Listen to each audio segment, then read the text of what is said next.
Breaking news చూస్తున్నాం. తిరుపతిలోని ఇంట్లో ఉన్న మంచు మనోజ్ను పోలీసులు అదుపులోకి తీసుకున్నారు. బాకరాపేట పోలీస్ స్టేషన్కు తరలించారు.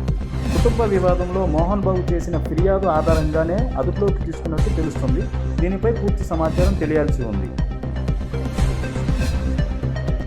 బ్రేకింగ్ న్యూస్ చూస్తున్నాం. తిరుపతిలోని ఇంట్లో ఉన్న మంచు మనోజ్ను పోలీసులు అదుపులోకి తీసుకున్నారు. బాకరాపేట పోలీస్ స్టేషన్కు తరలించారు. కుటుంబ వివాదంలో మోహన్ బాబు చేసిన ఫిర్యాదు ఆధారంగానే అదుపులోకి తీసుకున్నట్టు తెలుస్తుంది. దీనిపై పూర్తి సమాచారం తెలియాల్సి ఉంది.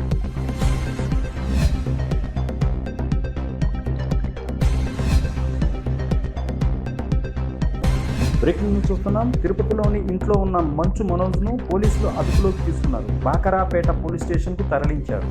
కుటుంబ వివాదంలో మోహన్ బాబు చేసిన ఫిర్యాదు ఆధారంగానే అదుపులోకి తీసుకున్నట్టు తెలుస్తుంది. దీనిపై పూర్తి సమాచారం తెలియాల్సి ఉంది. బ్రేకింగ్ న్యూస్ చూస్తున్నాం. తిరుపతిలోని ఇంట్లో ఉన్న మంచు మనోజ్ను పోలీసులు అదుపులోకి తీసుకున్నారు. బాకరాపేట పోలీస్ స్టేషన్కు తరలించారు. కుటుంబ వివాదంలో మోహన్ బాబు చేసిన ఫిర్యాదు ఆధారంగానే అదుపులోకి తీసుకున్నట్టు తెలుస్తుంది. దీనిపై పూర్తి సమాచారం తెలియాల్సి ఉంది.